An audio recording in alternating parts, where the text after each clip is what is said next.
突然ですが、悟るとどうなると思いますか？実は今という感覚がものすごく拡大されます。昨日を含まず、明日を含まず、この今という感覚が長く感じられて、どこまでも拡大され、増幅していく感じです。毎瞬毎瞬、今しかないっていうことなんです。私の場合、最初に思考が消えた時はあまりにも衝撃が強かったので、まるで目隠しをして歩いてるみたいでした。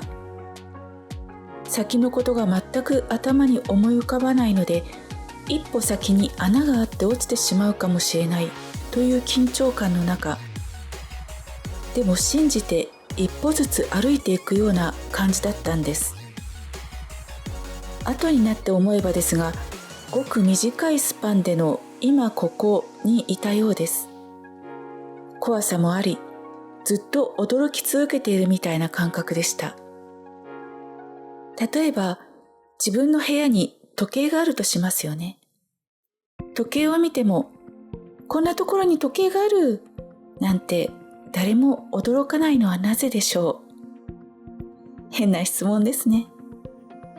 答えは、時計を見た瞬間、それを買った過去の記憶がかすかに浮かび上がってくるから、その背景となる記憶をフォローしてくれているのが左脳の役割なんです。昨日も時計はそこにあった、一昨日もそこにあったという記憶の積み重ねが支えとなって、人間は物事を見ています。その記憶が一切上がってこなくなって、今だけが広がっていった。言うなれば急激に右脳に切り替わったのが私の最初の悟り体験です。今しかなくなるとすべてが驚きになります。はじめはバランスを取るのが難しくて日常生活に苦労するようなこともありました。でも 1,2 ヶ月もすると少しずつ慣れてきて、考えようとすれば時計を買った時の記憶にうっすらたどり着けるようになりました。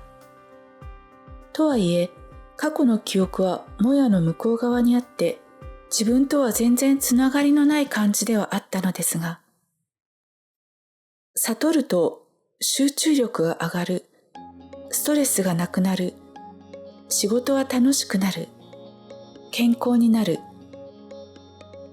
悟った人に聞くと、こう答える人がいるかもしれません。ビジネス系の本にもこういったことが書かれていますよね。これこそその瞬間の集中力が上がった結果なんです。今が拡大されることで、今日の晩ご飯何にしよう、次の休みに何にしよう、なんてことは考えなくなります。当然、集中力はものすごく上がります。そして仕事が終わった瞬間にそれをすべて忘れるので、息抜きもすごく十分にできるというような感じです。悟りってすごく便利でしょ？これまで例として挙げてきたような悟りにまつわるいろんな表現はすべて、今の拡大が日常の中で枝葉として現れた結果なんです。悟りは日常にある。ビジネスマンだけではありません。小さいお子さんのいるお母さんで、子供が泣くのが辛くてしょうがない、育児が辛くてしょうがないという方がいらっしゃいます。思考が止まって、体が本来の愛の状態とつながると、子供が泣いていても可愛い、その泣き声自体が可愛くて泣けるというような根本的な心の変化が日常の中で起こります。ストレスの多い仕事をされている方でも、育児中のお母さんであっても、あるいは介護をされている方でも、悟るために必要な条件に違いは全くないんです。よく、あなたはもうイラッとすることなんてないんでしょ？と聞かれることがあります。答えは、いいえです。それはもちろん、ムカムカプンプンしますよ。でも、今を拡張されているとすぐ忘れるんです。自分でも一瞬先には忘れることが分かっているので、喧嘩にはなりません。ムカムカプンプンが来て、すぐに去っていく。相手をどうこうしようという発想にはならないんです。なんなら次に会った時には、お互いに別人になっているかもしれないんじゃないですか。割と本気でこう思ってます。悟るとこういう捉え方になるんです。悟ることは非日常の体験などではありません。むしろ日常の中で悟りの状態になることが本当の悟りだと思います。何しろ私自身がバリバリ日常の中で悟っていますからね。スーパーに行ったり、PTA 会長をしたり、町内会の委員をやったり、パートで働いたり、親の介護をしながらでもできたんですから。これまでの日常と全く変わらない状況なのに、日々が幸せである。体から愛が上がってくるというような境地こそが目指すべき場所だと思ってます。その人らしさを深めながら幸せになる。これは理想の悟りの姿だと思っています。悟ると現実も変わる。悟ると幸せという体感だけでなく、実際の身の回りの物事、つまり現実が変わっていくのも事実です。主観だけじゃなく、状況もちゃんと変わるんです。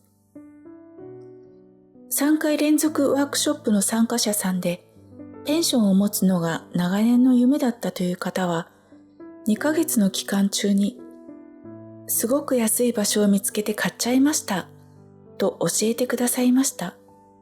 嘘ですよね。とんでもなく莫大な費用がかかると言われていたのが全部なくなって、ものすごく得したんです、と。すかさず、やりましたねって言いました。自動思考を止めると、現実でも欲しいものがちゃんと手に入るんです。またある方はこんな報告をしてくださいました。それまで家族をお互い傷つけ合ってバラバラになっていたそうです。ところが、法事で集まることになったとき、なぜか和やかに過ごすことができて、また一緒にお酒飲もうねって、また会うようになったそうです。トラウマのあった家族が戻ってきたという体験をされたのです。この場合、ご本人以外の家族は何も変わっていません。ただその人が変わっただけです。それらの状況がガラッと変わるんです。そういった経験をされる方が本当にたくさんいらっしゃいます。ご夫婦の場合、奥さんの自動思考が止まると、ご主人も変わりますし、お子さんも変わります。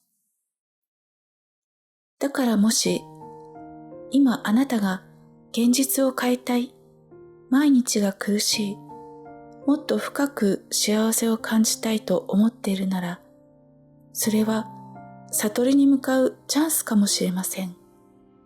悟りは特別な人のためのものではありません。一緒に進んでいきましょう。